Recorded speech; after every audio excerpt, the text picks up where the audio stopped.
There's this billboard for a cell phone company on the freeway near where I live. And it says that if you purchase this new phone, you'll be able to get it done. And I was thinking, somebody should rent the next billboard down the freeway and put a question on it. Get what done? Because I'm not that convinced that many people really, truly need an even better cell phone with more features. But it seems like a lot of people never stop moving, going from place to place, meeting to meeting, so busy, and yet life in some sense is passing them by. Like they're doing so many things, a little bit of everything, and yet it isn't much of a life. There's a story told about Jesus in the book of Mark. He's in this village called Capernaum, and he's healing all these people, and the next day his disciples go to look for him, and they find him, and he's all alone, and he's praying. And they say to him, everyone's looking for you. I mean, why is everyone looking for him? Because he's been healing people. He's been doing that thing that he does. He's been fixing things. He's been making things right. And Jesus' answer to them, he says to them, let's leave. Let's go somewhere else. Let's go to the other villages so I can preach there also, because that's why I've come. And then he leaves. There's this whole village that wants him to stay, and he basically says, nope, gotta go. I mean, there's this opportunity to do so much good, to help so many people, and he turns it down. Jesus doesn't do everything. And his reason is that he has to keep moving.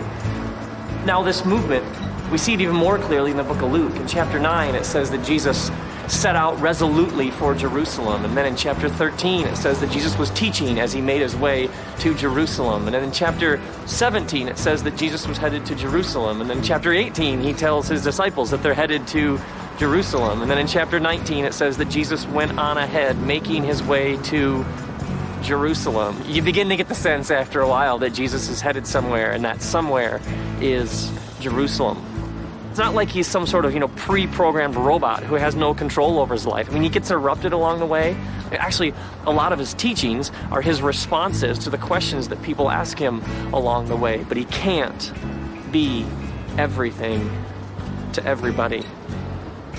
So it isn't just that he's going to Jerusalem, but it's way more than just that he's going to a particular city. It's that he has a compass. He has an orientation. He has a way to orient his life, a path that he's on. Jesus says no because he's already said yes. He's very clear on what his life is about. Do you have a hard time saying no? Or perhaps there's a better question. What is it that you have said yes to? Because you can't say no until you've said yes to something else. So it isn't really a surprise that when his disciples find him, he's all alone and he's praying. And he's just been surrounded by this crowd that has all these expectations of him.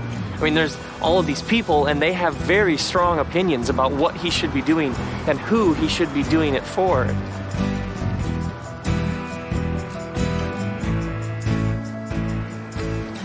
And And so Jesus retreats. He withdraws to check himself, to listen to God, and to make sure that all these voices haven't pulled him off track. You never see Jesus doing anything out of obligation. You never hear him saying, oh, I guess I should because I'm supposed to. That's actually the tension in the Gospels, is he's willing to go against the expectations of the crowd in order to be true to the few things he is pursuing. He doesn't let what everybody wants direct his path. And you never see Jesus stressed or worried that he's going to let people down or worried about what people are going to think. And you never hear Jesus saying, oh, I'm just so busy. The Danish philosopher Søren Kierkegaard said that a saint is the person who can will the one thing. He was talking about the kind of person who knows exactly what their life is about. You have a life force. You have these God-given energies. And if they aren't focused and disciplined in really specific sorts of ways, if these energies aren't focused on something, we get pulled off track. They get diffused and they dissipate and they get spread too thinly and they just aren't as strong as they could be. But when you will the one or the few most important things, you're focusing your God-given energies. Do you find yourself saying on a regular basis, I'm just so busy, or we have so much going on? Why? Why? I mean, if we were to look at your calendar, all the things you're involved with, where you're going, what you're doing, and we were to ask the question, why?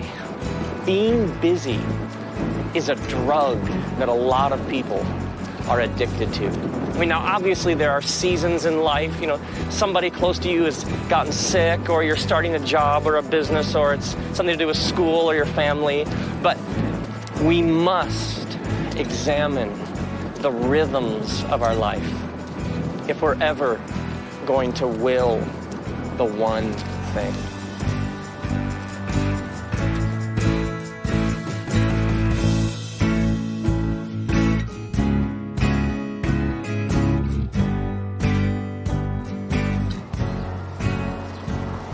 I heard this guy recently say that he's drowning in good. See, the enemy of the best isn't always the worst. Sometimes the enemy of the best is the good.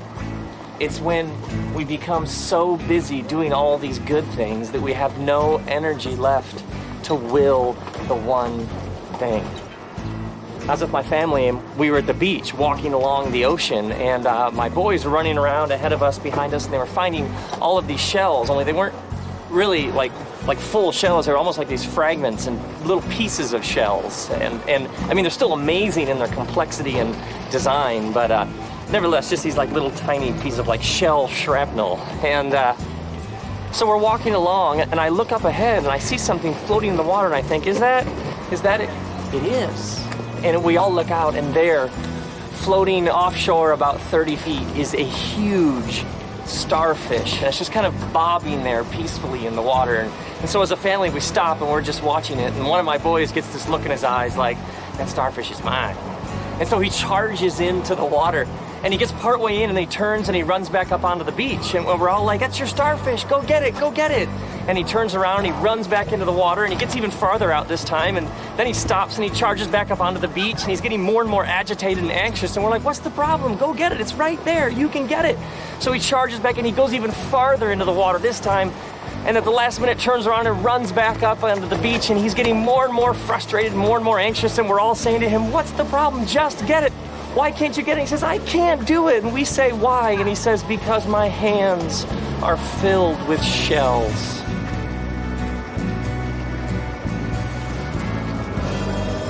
Is this you? So busy doing so much that your hands are filled with shells? And some of it, all of it, may even be good, but you can't grab hold of the starfish. May you drop your shells in the pursuit of a simple, disciplined, focused life in which you pursue the few things God has for you. And may you be like Jesus, able to say no because you've already said yes.